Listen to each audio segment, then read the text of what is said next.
Hey everyone, the talk of summer 2022 has finally made its way to the Xbox Series consoles with the addition of Stray to the Microsoft platform. And even though I'm not really a cat person, I decided to check it out and finally see what the hype was all about. So if you're anything like me and haven't checked it out yet, then we can go over the highs and lows of the game together and see where it should be in your backlog. While on the surface, Stray might look like a cat game, as the game went on, I started to almost forget I was playing as a cat, and I just started playing it with the mechanics given to me. When you start though, I felt it completely natural and almost obligatory to try and be an adorable cat and do all the cat things. Drink water, lay down, meow, and whatever else you think a cat might try to do. Luckily, the developers made it so that you can experience all of those things rather early in the game to kind of get it out of your system, so that when the main focus of the game picks up, you're way less distracted on trying to claw at a chair and way more focused on the task at hand. That task, in a nutshell, is to escape the city, and as you go through the game, you'll interact with lots of characters that'll give you the reasons why that seems like an impossible thing to do. But as a cat, they also realize that your smaller size will help you maneuver in ways that'll give you an advantage in hopefully getting the job done. In order to accomplish your task, you'll need to use your platforming skills to reach otherwise inaccessible areas, stealth abilities to avoid being caught, combat skills to fight your way through the hordes of enemies, and puzzle solving abilities to figure out where to go next. And considering you play as an animal, you're going to need to interact and talk to way more characters than I would have imagined before starting this game. As the game progresses, you'll get your companion, B12, who is able to interact with the environment in ways you can't, with things like interacting with mementos, accessing computers, and talking to robots. Talking to these robotic characters within the city, you're going to see the day-to-day lives of these robots that have become self-aware, as they do things like play guitar, sell items, and clean up their own shops. Now, the story is rather interesting, but I'll leave those story spoilers aside to not ruin it for you. So instead, let's head over to the actual gameplay. While the game is an adventure game, personally, I see it more as a 3D puzzle platformer, especially at the beginning. Jumping from rooftop to rooftop really helped give me the feeling of freedom to explore the city however I desired, and it helped get me into the mindset of what I could and couldn't reach in terms of my jumping ability for future puzzles and exploration. Personally, I did feel like the platforming was pretty good, and you are able to hold down the jump button to do a quick succession of jumps across multiple platforms, but I kind of felt it a little tedious to press the jump so many times for all the leaps that a cat can naturally do. At times, I felt like the game should just automatically do the jump for me if I was walking off the ledge, clearly aiming at the balcony or roof across from me, because I felt like it would have given me that feeling of being a cat, instead of needing to wait for the button prompt, which didn't always register where I was looking. I feel like it would have made the platforming feel a little bit more fluid. But I also understand that with the small and narrow areas the game sometimes puts you in, it would make it way more likely to do wrong jumps at very inopportune times, so I definitely understand why having the jump button is necessary. It's not a massive issue, but it is one that I felt like could have helped make the platforming a bit snappier to help get the point across of playing as a cat. The game also included a little bit of combat, which kind of surprised me on how they did it. First off, the combat was very specifically in one section of the game. You gain the ability to essentially use a flashlight which will kill the mutant bacteria that is infesting a certain location, but this actually isn't kept up through the entire game, so once you're done with the combat section, you're essentially done with combat for the rest of the game. I'm totally fine with that, but what really caught me off guard was that it never gave me the opportunity to be an aggressive cat. We've all seen the hilarious cat videos on the internet. They can definitely jump off chairs and land directly on people's faces. We also know cats can have sharp claws, but there was no melee button to even scratch at an enemy, kind of Wolverine style.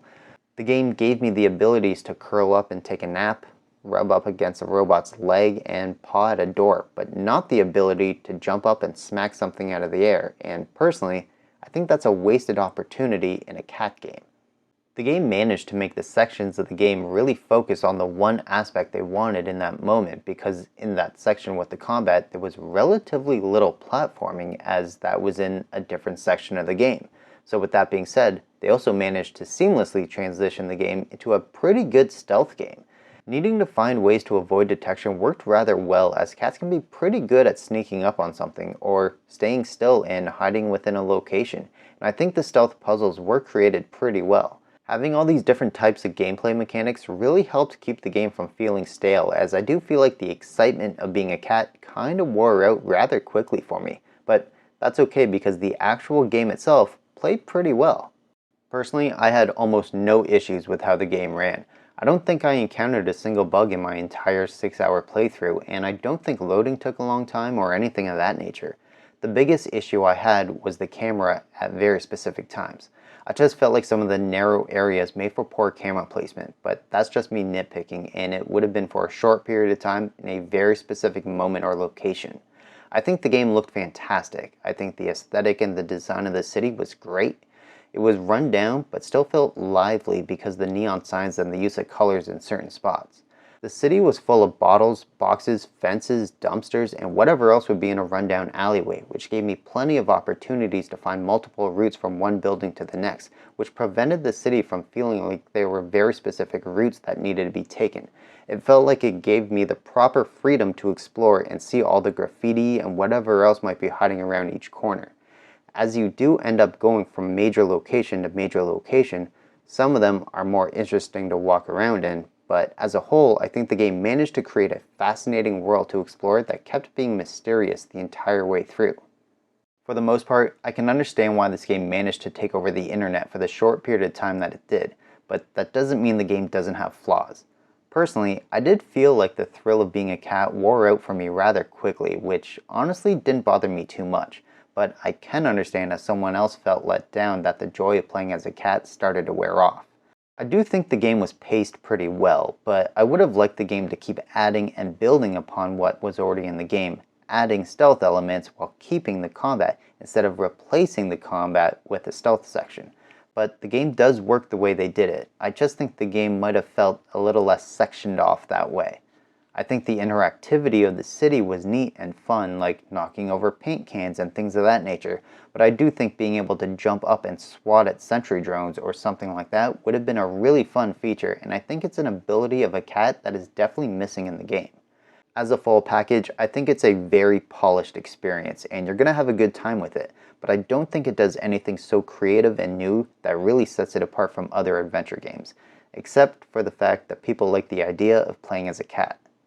At the end of the day, if you've never played the game and you're wondering where it should be in your backlog, well, I think it should be in the middle of your backlog.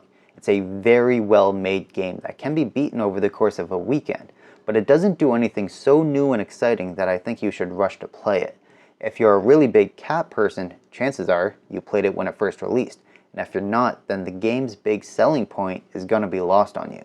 So if you're looking at the upcoming release schedule of games and you're trying to figure out if you should prioritize Stray over upcoming releases like Armored Core 6, Starfield, Alan Wake 2, Super Mario Wonder, or Spider-Man 2, then I think Stray can take a backseat for a couple of months and it'll be there waiting for you when you have a lull in new releases. Just don't forget about the game because it is a good enough game that I'm sure you'll enjoy it when you have the time. There's just nothing to me that makes it stand out as a must-play right away experience. And there we have it, where I think Stray should be in your backlog. If you agree or disagree with me, then please let me know down in the comments. I'd love to know where you would place it in a backlog. If you enjoyed the video, then please hit the thumbs up. It really helps out a lot, and be sure to subscribe if you haven't already. If you're curious about another game you can play on your Xbox console, then be sure to check out this video right here.